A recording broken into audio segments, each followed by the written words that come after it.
Going live. We should be says we're live now, but I guess and Nemo says he's waiting. So Nemo's waiting. You gotta go. So I'll just make sure that we're on. We are indeed. We are good, you think? Have you guys got a Sure. Oh, I just got a notification. So we're live. Live. Hello, everybody. Welcome to the Bounty Hunters. Today we're talking about who, Canadian? We're talking about Durge, the immortal bounty hunter from all the way back into the now. The extremely overpowered bounty hunter. He is now going to be canon. So we're going to have some Spec Alert today. Get your first appearances ready to go. Second appearance is ready to go. First cover appearance. It's all here. Get ready. Going all in. We're going all in. We're going all in. Head first, all in.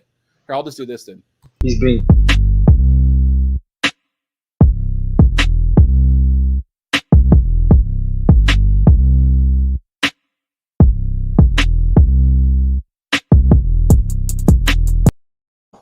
Right. That's just a reminder that we need a opening song. If a certain person who has comic and head and numbers afterwards is listening, I said I would never ask you for another opening, but okay, like we'll probably use another opening. All right. So tonight we will talk about him. I did a quick video, little quick. Overall, his kind of story to this point. So I'm just gonna play that, and then we'll get right into his life. So hopefully it doesn't suck. Here we go. There are a lot of unique species in Star Wars lore. One such species is the Jedi. The Jedi are an extremely rare species, having been scattered all over the universe. They're almost impossible to kill. They have no bones, heart, or lungs. They are made up entirely of nerves and muscle. They can regenerate from almost all injuries, including dismemberment. Because of their unique body type, they usually need to inhabit heavy armor just to keep a humanoid form. Their only distinct feature seems to be their heads, typically bald, with humanoid faces. 2 eyes, a nose, and a mouthful of giant, sharp teeth. They also have 2 wing-like ears that protruded from the side of their heads. Luckily, they are usually a peaceful species. But what if one developed a taste for violence? Love the ideal of the hunt. I give you Durge, one of the most powerful bounty hunters that ever lived. Around 2,000 years before the Clone Wars, a young Durge witnessed bounty hunters in action, and he loved what he saw. He was filled with a lust for hunting, and in that moment, he knew he must leave his planet and receive the training he needed. He trained with various bounty hunters until finally meeting a Mandalorian named Jang. Jang and Durge became very close, and Jang taught him the Mandalorian tactics and combat skills he would need. Later, both were approached by a doctor who offered them advanced cybernetics and armor in exchange for their protection. Fearing they would become obsolete, they agreed. Sometime after the procedure, a group of Mandalorians attacked, killing Jang, this causing Durge's lifelong hatred and bloodlust for the Mandalorians. Over the years, he would go on to fight in many battles and track many men. He would even get involved in the Sith and Mandalorian War. Later in life, delighting in the opportunity to kill more Mandalorians in the form of the Army of the Republic, he accepted the invitation of Count Dooku to join the Confederacy. Adding to his 2,000 years of battle experience was his natural abilities. He could sense the heartbeat of his enemies from over 200 meters away, shoot out his nerve tentacles like Venom, and even go into a type of rage similar to the Hulk. However, years of regenerating his brain tissue had taken a toll. His brain tissue would regenerate, but not heal, causing him over time to go into a deep psychosis. He was his own worst enemy, believing he had no need to plan out his attacks ahead of time. This would lead to his downfall. Join us as we dive deep into the legend that is Durge, the Bounty Hunter. There we go. Dude, that was sweet. All right. So I'll just go over this real quick. Gil's Comics is here. Sam, I am. What's happening? Nemo, we already said hello to. You got No Good Comics. We got the celebrities in here, including the one and only Dennis by God Tran is here, folks. It's a party now. It is a party. No way. All right. So there he is. one of the most OP bounty hunters. Oh, for sure. He's Probably pretty. the most people ever have on this show. We thought General Grievous was pretty badass, but You go from him, to this basically. Well, actually, I mean, we go ahead and talk about it now. General Grievous, it seems like when I was doing the research for him, Count Dooku was thinking that maybe he would take over. And then when he kind of pitted Grievous and him against each other, Grievous was able to use his rage and stuff against him because, Grievous is all technique and all thinking stuff out. And our man is just straight rage and rush at him. And Grievous was able to beat him. And that's why Grievous was given the commander of all the troops. And Durge was the Robin to one of the badass ladies, Batman. you can't win a battle if you just rush in with all your troops, right? You got to think it out. Yeah. And that's what I was saying. That was one of his problems was that he could regenerate really fast. And so he didn't feel like he was able to be beaten. He was around for 2,000 years, so he had a lot of experience. And when he was fighting in the Mandalorian and Sith, he fought a lot of Force people, including Jedis. So he was pretty arrogant. He's pretty cocky. So he didn't really think he had. Plus, he was crazy. He was going nuts. So he didn't really think he had. I mean, anybody tries to fight Kenobi. Yeah, anybody tries to fight Kenobi one-on-one. That's not going to work. So you got to be a little bit crazy. He just kept meeting Kenobi, didn't he? He just kept meeting him. Yeah, well, there's a lot of stuff I'm not happy about when it comes to the comic books. And last night, he just thought it was funny. He was showing me all these pictures of Kenobi in the mud or getting beat up. And I'm just like losing my mind. He's just giggling. So I'm like, that doesn't happen. That doesn't happen. It's fake news. Not canon. Not canon. Oh, man. All right. So let's just go ahead and go straight into, let me screen share. We're just going to do a little spec here. We can just go ahead and get that out of the way. Look out. This is these two guys' favorite part. They are spec kings. The old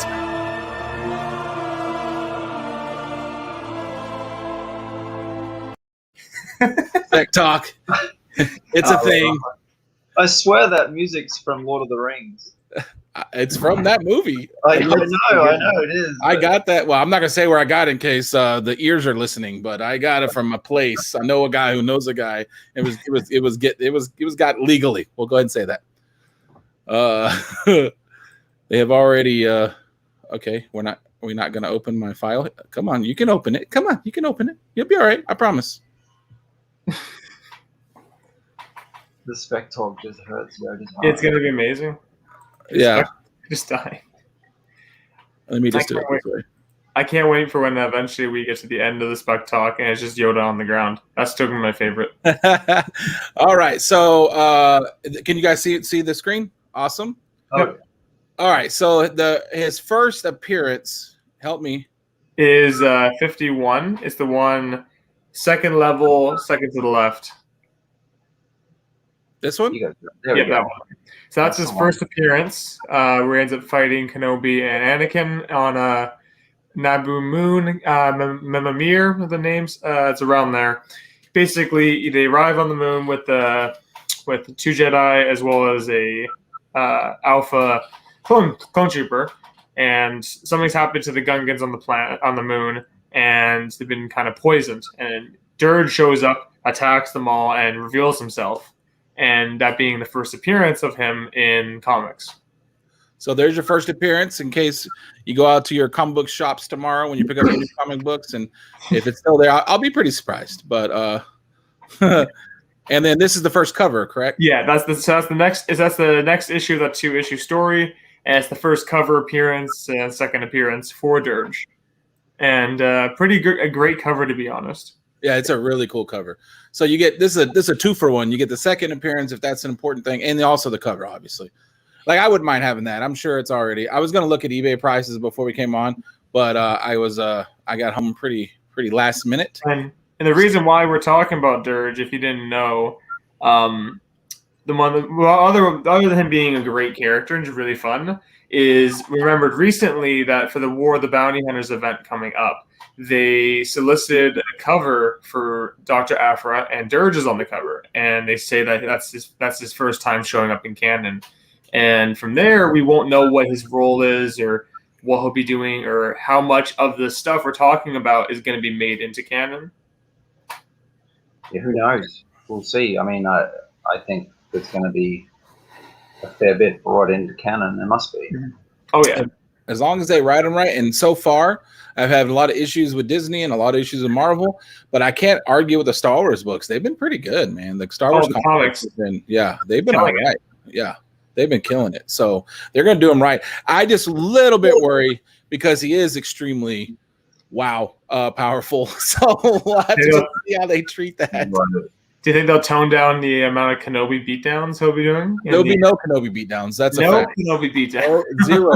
Zero. You heard it here first. That's the first appearance of the zero Kenobi beatdowns. Well, for a start, so it's set after Empire Strikes Back. Yes, it's in that middle ground between. It's going to tie in with Boba Fett, right? Mm-hmm. Getting Solo frozen in carbon. Yeah. I would assume that's what they're doing. Yes, they bring him, Boba Fett bringing Han Solo to Jabba, and what happens to him on the way there with the rebels trying to capture him, the Empire trying to capture, and on top of that, a bunch of other bounty hunters trying to take it for themselves.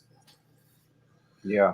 So, I think it'd be pretty cool. I had a zero buying new books because I had told myself I wasn't going to buy any, and I'm still going to stick with it until I clear out. I just need space. I need to get rid of stuff. I might just start sending people like short boxes of stuff, whether they want it or not. Just sending people. They're gonna be like, "Oh, thanks. I didn't really want that." But they're really trying me with this bounty hunter thing, and there's so many books coming out, and I just I have to. Even our stupid comic book club, he used to make fun of us, but a lot of times me for Star Wars stuff. They're talking about it constantly now. So, man. Freaking Dennis Tran. Thanks, Dennis Tran. What's he talking about? First window key and E. He's ITing it up. You know what he's doing. He's trying to be funny. I hit the buttons good. Leave me alone. All right. So what I was saying, the Jedi, they're extremely peaceful species. They're supposed to, like we were saying. They're all muscle and fiber. Nerves. Yeah, and nerves. And they're extremely peaceful. That's the whole point of them. And he was like, I guess they were saying since he was born, he was pretty aggressive, like surprisingly aggressive. And then once he saw the first group of bounty hunters come through there, it just kind of triggered something in him. So that's kind of where he diverged. And I'm not sure. I know that there's only a few of them left after all the wars. Carpal tunnel. So they're extremely rare. That's why you've only seen one. They have to come up with some kind of story why that he's the only one that you've ever seen that's that crazy. Mm-hmm. And so it goes out. The one thing I did leave out of that story because it was getting a little bit long was he finally, after his mentor died, he went after Mandalore, like as in the leader of the Mandalorians. Mandalore is great. Yeah, and kills him. Which I was telling him the other night, I was kind of irritated because they just glossed over that. Like, that ain't no big deal. But he killed the guy who has Mandalore in his name. There's only a few of them. Mm-hmm. One of the big names. That story as seen in the book Visionaries. Which I have. You have the cover there. And that's his and that as well as the Spec Alert, that's his origin comic. Yeah, it was his origin story with the Doctor. Mm-hmm. And Master what was it? Jane, yeah. Jane. No, there you go. So that's it. That's his origin story. If you're wanting another spec, Visionaries. It's April 2005, and it came out just after the 4th issue of Obsession, which is another story miniseries that includes Durge. Mm-hmm. And it includes his death too. His Legends definitive death. Yeah. Right. Go ahead. His supposed death. His first appearance being March 2003, well, his cameo, and then April 2003. That were the Republic issues, and then the series Obsession came in 2004. Mm-hmm. So yeah, Visionaries came out 2005. Gave us his origin. Yeah. And this is the scene where the Doctor convinced him But you find out later he was kind of wanting to start a Sith the Mandalore war, so he kind of got he was kind of in on it. And this is where I guess he gets captured, right? Or they attack, right? Yeah, the Mandalorians attack. There's nothing on the screen right now, by the way. Oh, why is there anything on the screen? Yeah. Yeah, we didn't see that book. Okay, there we go. Sorry about that. All right, so this is Visionaries, obviously. There's the cover. It's 100. It's actually crazy how big that book is. It's a comic they made basically all based on all the concept art they used for Revenge of the Sith and different stories from it. Some beautiful art in there and some great for sure. Even if you just want to sit down and read, it's just really fun to go through all the different stories. Like I said, it's 10 exciting tales. So that's. And one of them is Grievous as well. Yeah, that was a Grievous one from the first. Yeah, so there is the picture of him, the doctor convincing them, and then here is where they attack. There's some weird art. I couldn't really get behind it. It's definitely a little bit scratchy and inky. It's weird for sure. Sketchy. And then, that's just more. This is where he was telling him how he was in on it. Yeah, they tried to initiate it. And then, what is this one? This is that leads into the Republic's that story arc where he shows up. The first appearances. Oh, okay. So, yeah. And then, so he captures, he kills them, and they capture him, the Mandalores, and then they found out. Very cruelly. Oh, look, another celebrity's here. They find out that how fun he doesn't. He grows his limbs and stuff back. That's fun. So the Mandalorians start cutting pieces off of him for a very, very long time, and every time they would grow back, they'd cut him off again. And then he finally escaped and he buried himself. And what was it? 60 years? He was under the dirt. He buried himself 60 years to regenerate himself to full capacity. So another reason why he was kind of crazy is because he went through crazy torture, then buried himself so he could regenerate in the dirt for 60 years, and then pops up. The first person he meets is Count Dooku, who's is gonna mess with your mind a bit whenever he has a chance. So he was pretty upset that the Mandalorians were kind of scattered, and then when he found out that the old Jango Fett, there was about 1 million of them running around. It didn't take much convincing for him to join up so he could kill more of them, and that's kind of his whole goal in life is to kill Mandalorians. Yeah, he hates him. He's a real bigot. He hates him almost as much as Kenobi. Yeah, Kenobi doesn't hate anybody. He's above all that. You guys know that. Come on now. So many people hate Kenobi, even Anakin. And Anakin wants to be him, and he's upset that he can never live up to the legend that is Kenobi.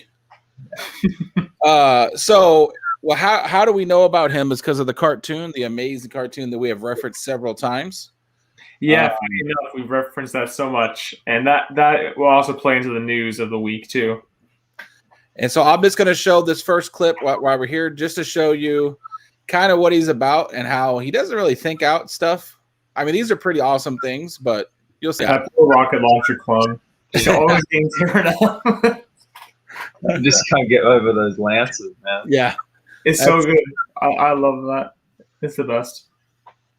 Yeah, so that's him on his motorcycle with a stick. His Ghost Rider motorcycle. So yeah, Durge is pretty awesome. I can't wait to see how they're going to use him in that. Mm-hmm. And I'll show a couple. Wasn't a fan of that one. I threw that one in though because I knew that you would laugh about it. Wasn't a fan of that one.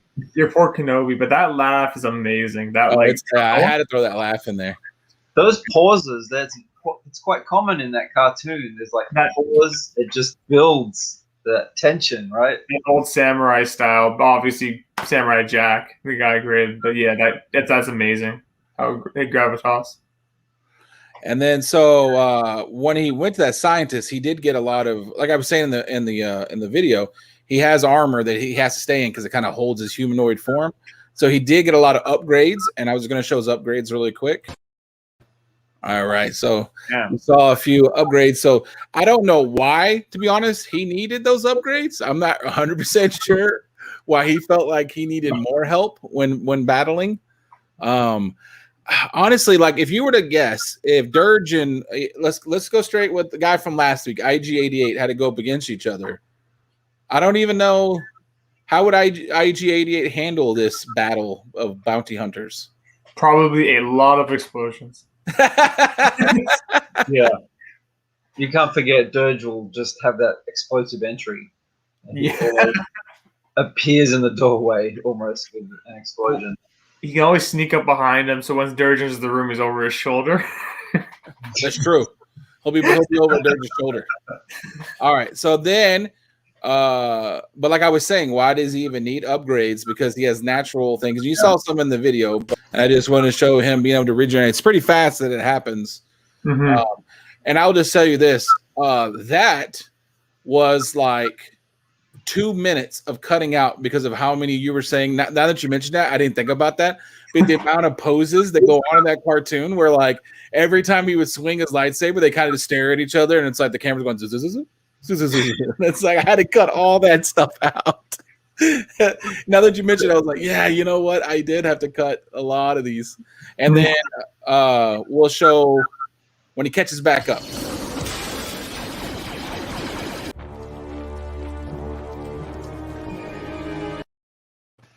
And if you see at the end, even him exploding from the inside out, he was still, coming back together and forming back together. Keeping away, yeah. I know I had to leave in. It's a little bit longer than I wanted to because I know that somebody in this panel, you couldn't see him because he was not on the screen, was laughing because he loves that the one guy, after 9,000 bullets have hit him, he runs up and shoots the rocket, which is very famous in this cartoon. There's that one guy runs up, oh, I got it, and then shoots the one rocket. I still love when he flies. Everyone just guns him. He just bouncing in the air against the ground. It looks like Alpha. Is that him? Alpha? That was Forda. Oh yeah, Alpha. Yeah, no, I think that was supposed to be Alpha or one of the ARC troopers who runs in with the rocket launcher. Because he's pretty prominent in that issue 52 or 51 Republic. I like that guy. He was a fun character. Yeah, so I mean, you see him now. Like that's what we know about him because that's in the cartoon. Obviously, there's comic books and we'll talk about, but that's what we know about him in the cartoon. So I just can't wait to see how they're going to possibly use that, and if they're going to try to use that, what we know. I mean, they have backed away a lot of the characters in the cartoon. That cartoon were extremely overpowered. Grievous being a big one, and so we'll see if they have to kind of nerf him a little bit. And then one thing I found out when looking into the cartoon, the person. Gendy Tartakovsky, the guy who created it, he said when he was creating Durge, he took inspiration from Akira, the Japanese manga and anime, and how the main villain looked in that, where his whole body was extending out and like this really monstrous look. So that's how he took the inspiration for Durge. And I was like, that's really fun. It's totally Venomized Hulk. I mean, in that cartoon especially. I was considering should I say Venom and Hulk, but I figure that's like I don't know how else to explain what he can do other than part Venom, and then his Hulk. From the looks of it, it's not from what I was reading on, let's be honest, Wikipedia. His Hulk out doesn't last long. Like it's a rage that goes away pretty quick, but still, I mean, he like doubles in sizes and goes nuts. So still, so you could almost consider it. When you get to that point, you've chopped him into pieces. That's kind of a win, temporarily, and that's probably how they'll play on that. And as far as that cartoon, Kenobi chopped him in pieces and then he took off, and I guess that's kind of a win to Kenobi, but not really. I'll be back. Yeah, it's like Jason in the Friday 13th or whatever. You just like stick him in the head with like a spike or something, and then you get a chance to get away for another 30 seconds until he somehow walking really slow still catches up with you. And if they stick with that ability, which I mean they're gonna have to if they keep with the character, he's just gonna have to keep coming back. I would imagine they're at least going to do the Venom's kind of he can regenerate, or then he would just be another bounty hunter. I wouldn't sure what the point of bringing it back is. So at least that part of him's got to kind of stay, I would think. Yeah, I mean, sure, as long as a little bit of him is left, he can still grow from that. Yeah, I think that. I mean, they do it right. I think he could end up being something that they're just looking to see how it goes now, but the fans really like him as long as they. Because like what you were saying, and we'll look at it in a second. He doesn't talk in the. Yeah, he just chuckles and makes some growling noises in the cartoon, but in the comics, he has some really good lines. Oh my god, yeah. Whoa. I was telling him that there's one where he grabs a Jedi, and he was like, basically, you were dead before you even met each other or something. And he grabs him and just dunks him in the lava and doesn't care that his arms got melted off, obviously, because he'll just regrow them. And it's like that kind of craziness that he can do. He just, it's whatever. Like, yeah. And it's amazing. And we'll have the panels from the comic, the Republic one. That's where he has a lot of really good lines, and when he's fighting the ObiWan Anakin. Hopefully, we'll go ahead and bring that up, and hopefully we'll be able to read it, because sometimes I have them pulled up here for like some of the really good quotes. Oh, okay, cool. Okay, so it's the Republic one, so it's going to look like this. Yep, that's the start of it. And we're just going to skip past the first one because that's not important, and we're going to just go. Nah, that one's not important either. This is so obnoxious. All right, let's go and get it over with. It's an homage. It's an homage to the cartoon. It's some bearded Jedi. I'm not sure who he is, but he's putting them in the mud. That's pretty cool to know that somebody, honestly, taking my Kenobi fanboy off. That's Kenobi. That's not some random, you know what I mean? That's not some random brown cloak that's in the back of the thing. This is like one of the greats. And you'll see what happens to the random brown cloaks in a minute. And he's just like, go put your face in the mud, son. What does this line say? It's been a century since I killed a Jedi. There you go. Yeah, so good. That's just after his cameo. Like first he flies in a silhouette, and that's what he does. He kicks him down. Right. And that's the full page spread. That's his reveal. That's pretty awesome right there. I mean, come on. Mm-hmm. I mean, I'm not a fan of the bubbling goo.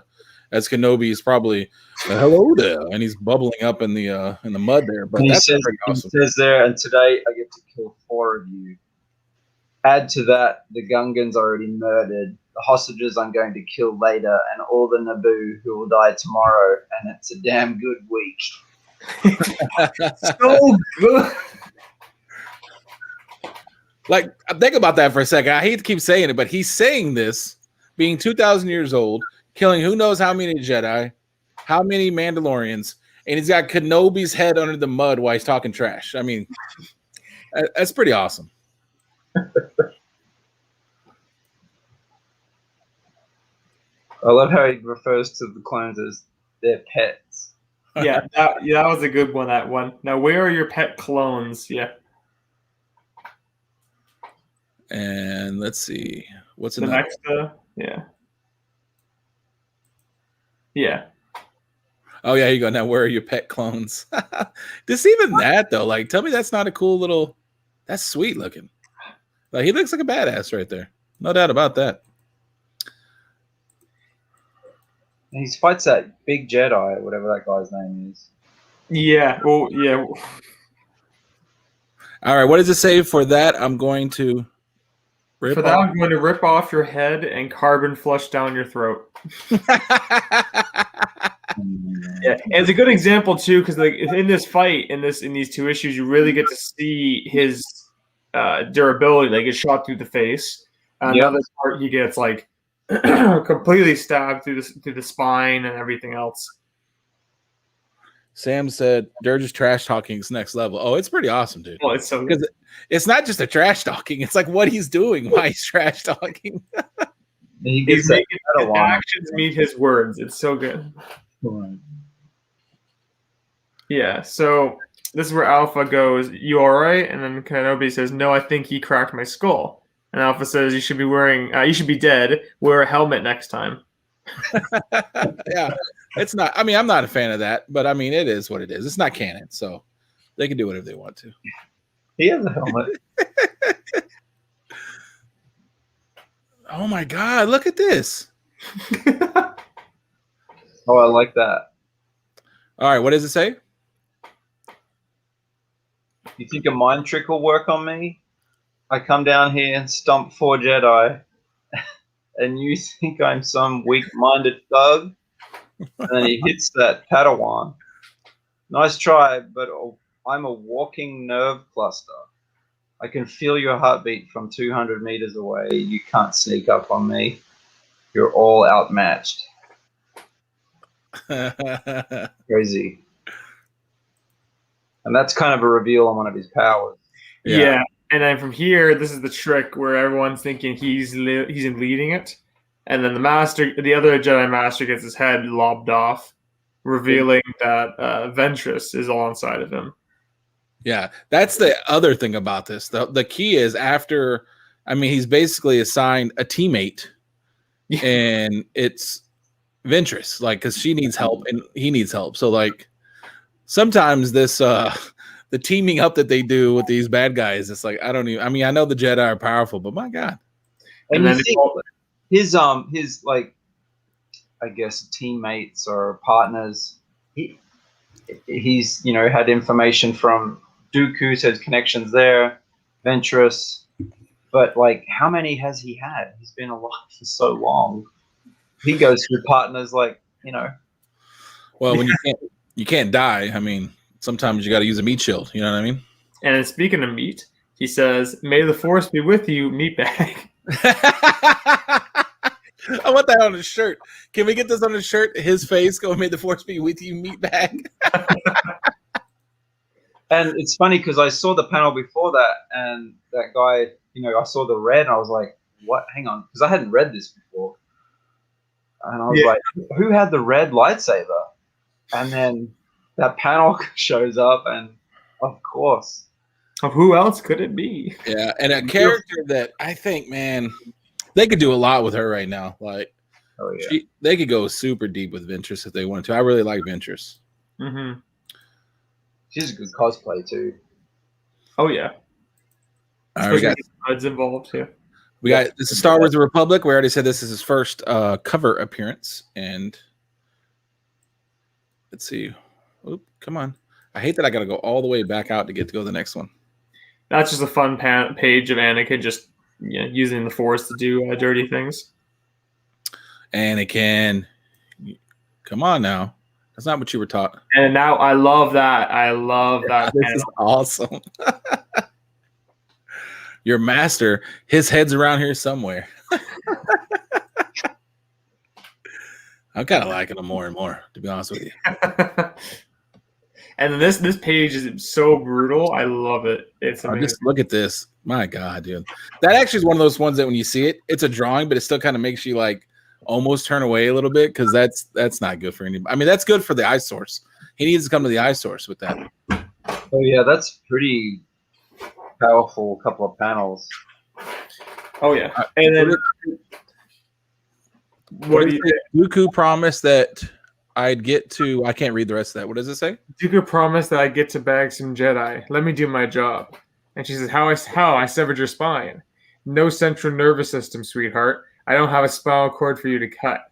Now I'm going to take your face as a souvenir. She blossomed. Like I said, he's crazy. He's That's a great page. Yeah, I love that. Yeah, that's just a good page right there. They think they got him. Good layout. Love it. Detonating it. Yeah, it's a good panel layout. Now this is a spectacular page because this brings so many ideas for me for we'll talk about later is the book of Boba Fett.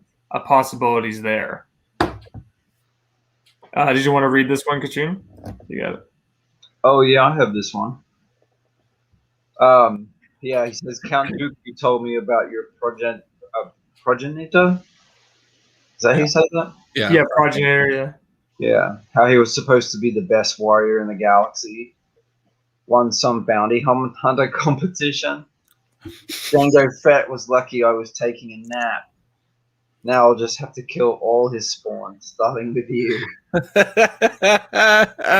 And throws him into the fire. So awesome. Mm-hmm. Yeah, he's disgraced for Mandalorian. And then I guess we can go ahead and talk about this. So you're saying what stops him? So yeah, this leads. So after that was the end, and then there's a moment where he escapes with Ventress, And after that, the next time you see him is in this this mini series called Obsession, where Kenobi obsessed over trying to find Ventress and Dooku. And along the way, in issue 2 and 3, they get aboard this ship where they find Durge. And it ends up being Anakin mostly fighting Durge, while Kenobi is trying to I can't remember what he's trying to do. He's trying to escape route, basically. Yeah, he's trying to get he's trying to find that. I don't know what he was doing. What was he doing? He's screaming Ventress' name, trying to find her. But in the end of basically the fight continues through, and he blows off Durge's armor, which I don't think you have the page there, but I found it here. Is it the one that maybe? Nope, it's not. Okay.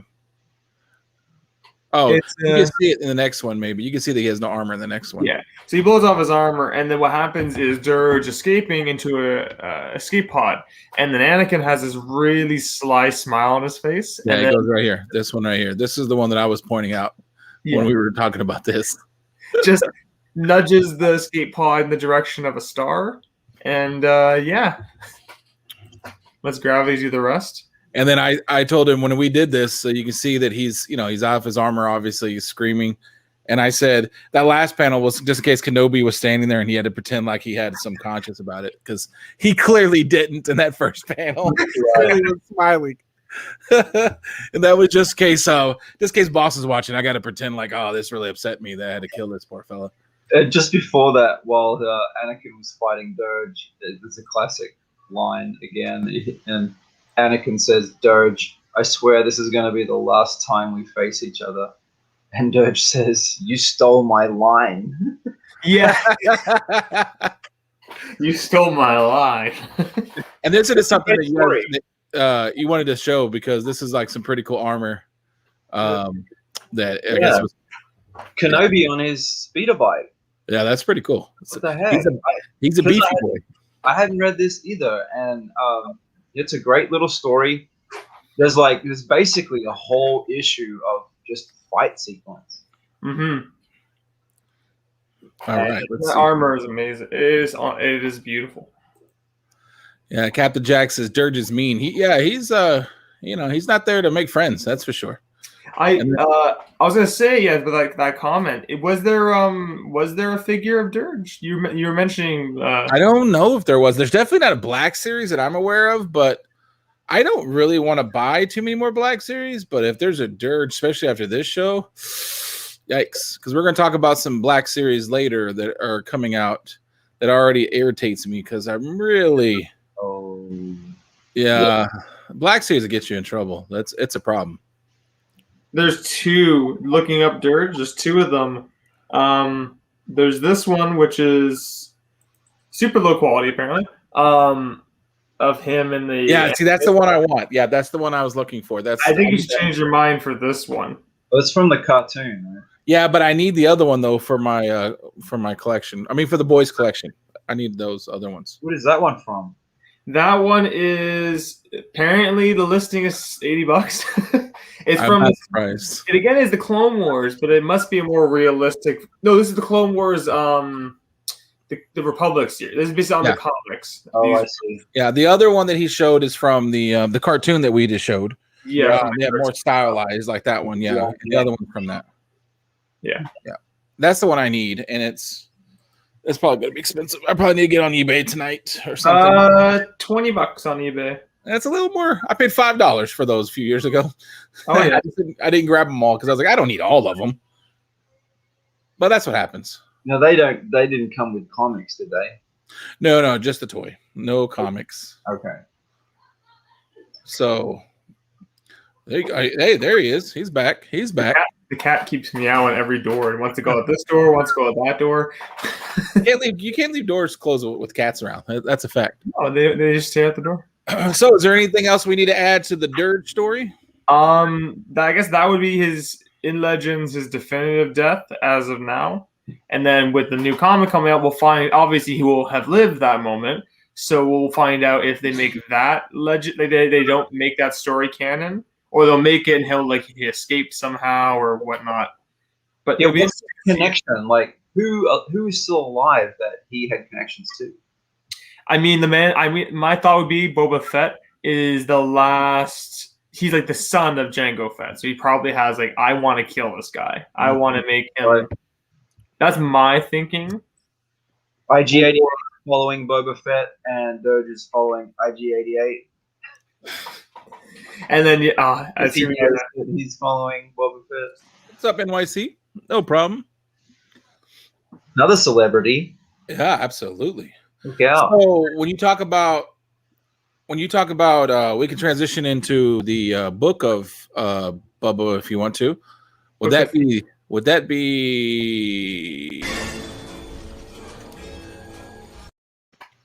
I had to work on those. I got to get it in there. Okay, so Star Wars news. You're up. Technically, so Star Wars news, you have two things, but we'll bring that in. Or at least I have two things. Extreme might have found more than I did. Sounds like it. The at least for that idea is that just came to our heads is that if we have Durge coming back, he's an immortal bounty hunter. He's showing up in this War of the Bounty Hunter series to, basically all about Boba Fett. It wouldn't be much of a leap of an assumption to have him show up in the Book of Boba Fett series that's coming out, possibly as a solid B villain or A villain that's hunting him down. Now that seemingly he has the throne of Jabba at his hands. Yeah. I mean, they have the CGI for it. Mm-hmm. Yeah, I mean, you could even have it. You could tease them. You know what I mean? Like you could have him in the background in one of those blow up the internet. Yeah, blow up the internet and to see him like walking by in a crowd or something, and then people would be like, "Oh, one thing you missed in Easter eggs," and they would have like 1,000 YouTube videos because they like that stuff. All the red circles you want. So this is assuming that they're tying the War of the Bounty Hunters with the Boba Fett. That's all spec. That's all Spec Alert.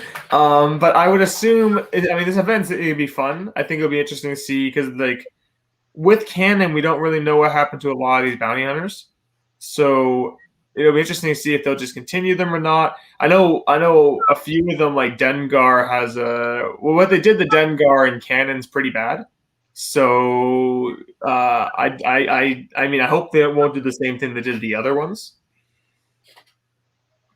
They all none of them seem to meet a happy end though. If it's left up to a novel or a comic book, if you haven't noticed. Well, do you guys know? Dengar? He has the hat. He has the diaper on his head. Diaper, the towel. Yeah. So he was in episode 9.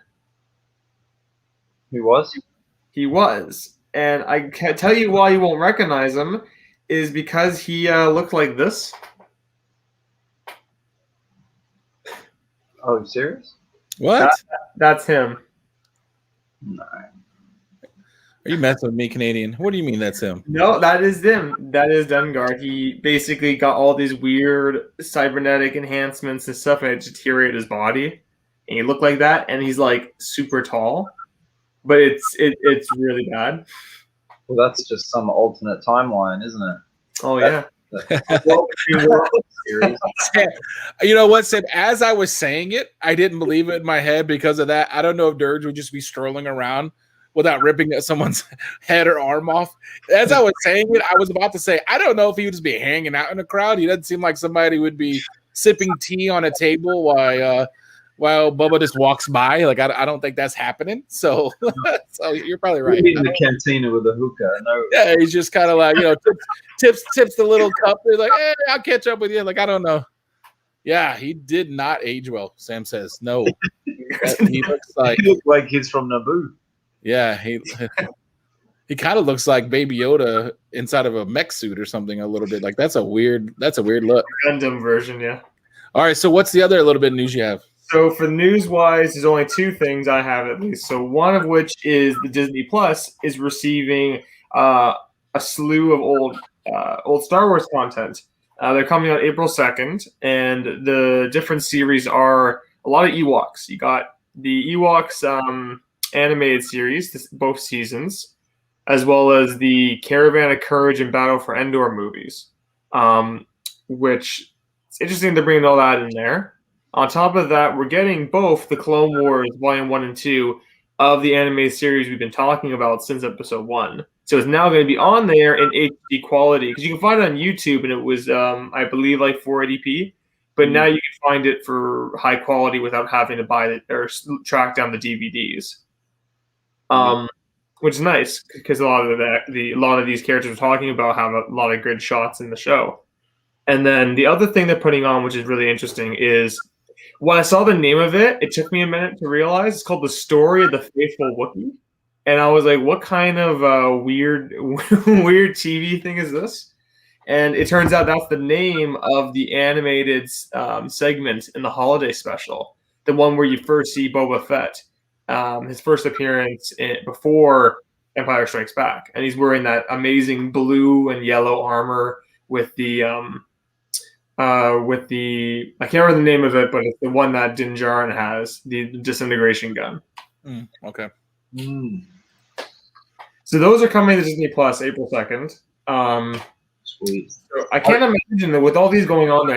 I can't think of what else hasn't been put on there now. Now with all those being up, other than the actual holiday special itself, which will wonder if we'll ever get on there. Do they actually have the Clone Wars, the cartoon, on there? Yeah, they have this cartoon going on there, and then they have the full series on there right now. Netflix had it for so long. I've watched it like twice on Netflix, so I don't know. It'll be a minute before I need to watch that thing. It's a sit down and watch. That's a lot of episodes that are involved in that cartoon. And then on top of that, the only other news I have listed is the Black Series of figures are receiving a so far 4 characters in the Legends line, where what they're doing is they have the on the front is kind of like a slipcover of the comic that they appeared in, and then you fold it over. It has a description of the comic and their outfit, and then it shows the character. And they're only doing 4 so far. They're going to expand it later. So they got Jackson, the old rabbit character. They use the Adventures version, but he first appeared in like issue number 8, or sorry, issue number 7 or 8 of. I think it's 7. I got that gifted from NYC, that issue. Oh, okay. Yeah. So a fun, weird character, Jackson. It's a good figure. It's a really good figure too. This is the one that's going to hurt right here. I'm going to have to track it down now. It's the when he was the apprentice. Once he has all the tattoos lined up his whole body, just the robes on the bottom. Yeah, that's a good one. That's pretty. I mean, just look at that. Even that pose right there, just the toy pose. For God's sakes. I love the whole like how the cover is, where it has the card that has all the information. Yeah. Here's a tip though. If you do want to buy these, when it's something like this happens, I've noticed you got to pay really attention. If you have more than one, take a look and make sure the paint is done really well, because that's going to be a lot of paint on there, and they get sloppy sometimes on those paints. So you got to. Something like that, you really got to kind of make sure you're getting the good paint job. Yeah, make sure it's not cross-eyed. So Crimson Empire, this is a series I really like, and I wonder at some point we would probably talk about it. Now I noticed this afterwards, and like a weird thought, they have Canor Jax is the name they have on the character, but the one they use is Kirk Canos' version. I think they said they came back and did like they redid it and changed the name to Kirkanos, because Carno Jax is wearing like a black version with like a red just top here. All right, so he kind of Kerr was the Kirk. There you go. They have right there. They changed the name. Kirkanos, he was the hero, and then Canor Jax was the villain for the. Okay. There you go. Then, that's kind of defected. Is that the story? Sorry. From Imperial Guard. Yeah, they were the Imperial Guard being trained on the planet. I can't remember Yinkor Academy, and it was just around the time of 6, I believe. But basically, now that the Emperor dies, they have no use, so they kind of go off into the world, and it's really well done. They did 3 versions of it, a trilogy of them, each 6 issues. And you can get them in like an omnibus now, just like a single soft cover one. Yeah, be a good one to talk about at some point. Oh yeah, cool. Yeah, we'll do that for sure. Totally think we should. And then you had some news, Kachung. Did you find some news? Well, too? it's more just some notes I jotted down. I'm listening to some YouTube videos over the last week while I'm driving around. But is it Cobb Vanth? Who's the Timothy Oliphant's character in Mandalorian? Cobb Vanth, yeah. So he could be in the Book of Boba Fett, do you think? Because he's situated on Tatooine. That's true. And it would make sense that he could probably take the lead over from the canceled one. the one that shall not be named, apparently. If you think I got a lot of strikes in the first video, say her name 3 times. But I think it would Disney will shut it down right now. I think it would make sense to include him in The Mandalorian and the Book of Boba Fett to help with those tie crossover. Yeah, cool. But yeah, I mean, because he's situated on Tatooine, he could probably even be in Rangers of the New Republic. He has that marshal. He was the marshal, right? Yeah, their town he was called Marshall by people. But that was just some kind of speculation that I heard. Okay. Yeah. Oh, no, yeah, don't make me hit the spec on there. The other thing we should definitely talk about, not tonight, but is the Bad Batch, because that's the one thing I'm really looking forward to, probably the most, and it's next. It's May 4th, right? May the 4th, yeah, and I think then lock it in, son. Do you want to talk about it next week? Lock it in. May 4th lines up on Tuesday. Okay. So we better be watching it first thing in the morning. Wow. Yeah, we're gonna have to. Yeah, that's gonna be a late night that night if it gets released like at midnight. Because that would release it. We release early in the morning, wouldn't it? If they do the same thing they do with Falcon, where it's like 3 a.m. on Eastern Standard Time, so 2 a.m. for. And they'll probably just release one, right? Or they'll just drop the whole series. Yeah, Disney. I hope they don't drop the whole series. Yeah. Disney knows better than that because they already had so many people drop off. Even when they don't do that, they're gonna clearly what Disney's gonna have to do is they're gonna have to. They have it planned out. They're gonna have to plan this out. Well, there's not much of a lull in between shows now because that's what they've been doing. When Wanda finished, they had a week, and then Falcon. And when Falcon ends, there's a week again, and then Loki starts right after that. Oh, sweet. So then, obviously, Bad Batch is Star Wars. So that's going to be in tandem now with it, which I think obviously that'd be a great thing to talk about every week. Is when these new shows come out and everything, and then when more books come out, we can talk about those if we actually learn to read. Sure. You read, bro? Wow. You read? But I was just going to say that the Bad Batch is set at a great time.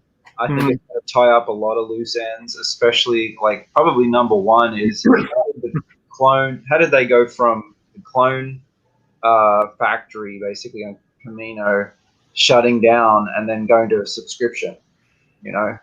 How they go from clones to actual humans or whatever they are. I hope they do the they do the Battlefront 2 one where the clones the Kaminoans make their own clones do a rebellion and then they have to send in the stormtroopers too. Yeah. I forgot about that. Wow, I totally forgot about the community. And Boba Fett goes too. He goes over there to help them take out the clones. I totally forgot about that. But there's a bunch of things we can talk about as far as the Bad Batch and how they're gonna approach that.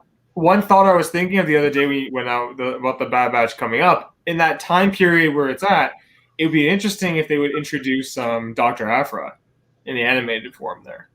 Because she would be about that time where she's no longer a student, I believe, or she would be just getting out of her university. Take a breath. Take a breath.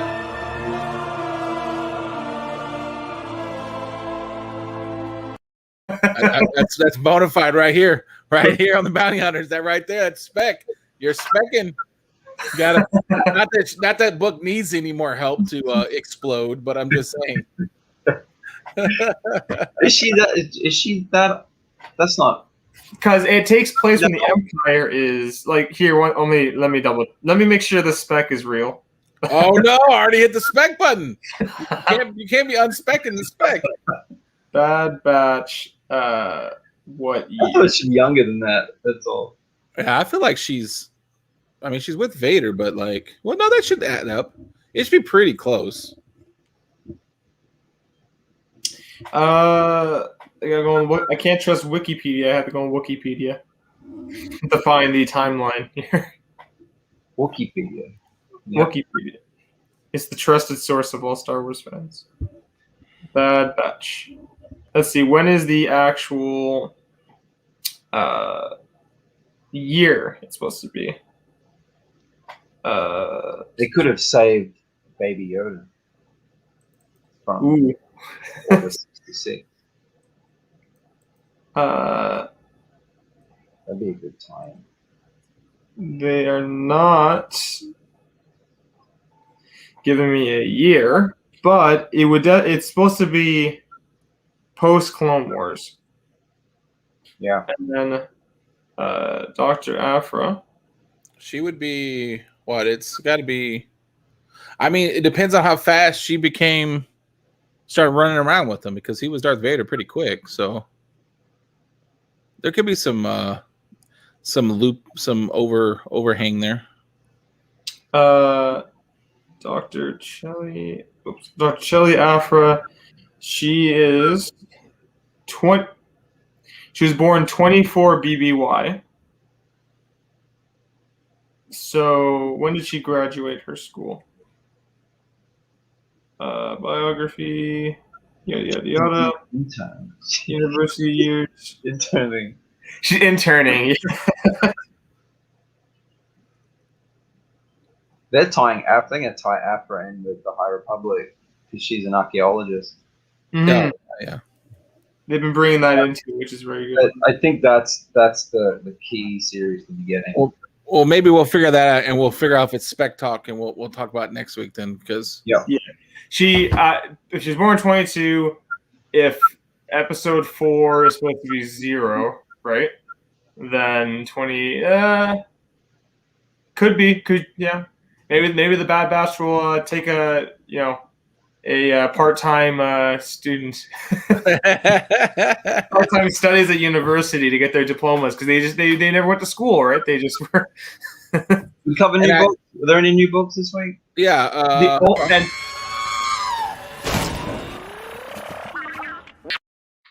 Funny enough, about Dr. Aphra, that's the only book that's this week is Dr. Aphra. Yeah, let me. I got it right here. Let's see. I pull back up. Santa Staros. She's pretty. Not that one, no. Santa. No, but why did you want to talk about this one? I just now remember this one. Number 11. That's Durge. It's a first appearance of a cape, green cape. First appearance, green cape. Yeah. Well, the cover. So this is the cover. It's a really bad cover, like pretty bad. Does the job. It shows the man back there. He's in front of the shoulder, not over the shoulder. That's how you know he's more important. Yeah. So, Dr. Aphra number 8. I'm like turning this every which way. Yeah. Let me get it there. There we go. Good. Yeah, it's not great. Her face is kind of funky, but it's okay. Yeah. So number 8, the synopsis is: old wounds after a narrow escape. Aphra and Sana investigation takes them to the site of an ancient battlefield. But Vukorath and Unbroken Clan are hot on their heels. What answers await them amid the devastation? So I haven't been reading Dr. Aphra for a bit now. I finished the first story arc, and I didn't pick the rest of the issues up. But I would imagine this ancient battlefield has to deal with High Republic, probably. Yeah, because they're off one of those engines. Mm-hmm. The Nile. The Neo ones, yeah. And then other than that, there is nothing else. Apparently, the omnibus that I was talking about before, one company released it on the 10th and sent them out, but they moved the release date entirely till this week, Wednesday. So some people got it because of this one company, but everyone else is getting it this week. So let's get your act together. One company, whatever company you are, get your act together. Well, all right. I think that does it. Anything else to talk about, Durge? I think we covered all of it. Life, craziness, skills, and death. I'm excited. Give a synopsis for people to. Yeah, I'm a little bit excited about them. Go find them. All the one-liners we needed. If you find the books in the wild and you can find more than one copy, hit your boy up on Instagram. But know that I'm extremely cheap, and I do not, as Southern Comic Geek says, I don't let go of that money easily. You gotta trick me. You gotta peruse. Good to show my shirt Delphia gave me. Nice. Oh, nice. It combines my science nerd with my Star Wars nerd. Periodic table. Science and Five Fantasy. Pretty neat. I mean, it's not, it doesn't cover everyone, but it's got some good elements. Well, all right. So thank you guys for stopping by and watching. Tomorrow or next week, I'm not sure we're covering. Probably, are we gonna do a good guy? Are we gonna do a good guy? Or are we just gonna keep going with the bad ones? The bad ones are funner usually. We'll have to see. If there's a good guy good enough. We have one in mind, but we have to wait because he has a lot more than we thought. Yeah. We can't talk about him yet. Could be a lady. Well, all right. Well, thanks guys for watching. If you catch us on the rewind, we do appreciate it, and we'll catch you next.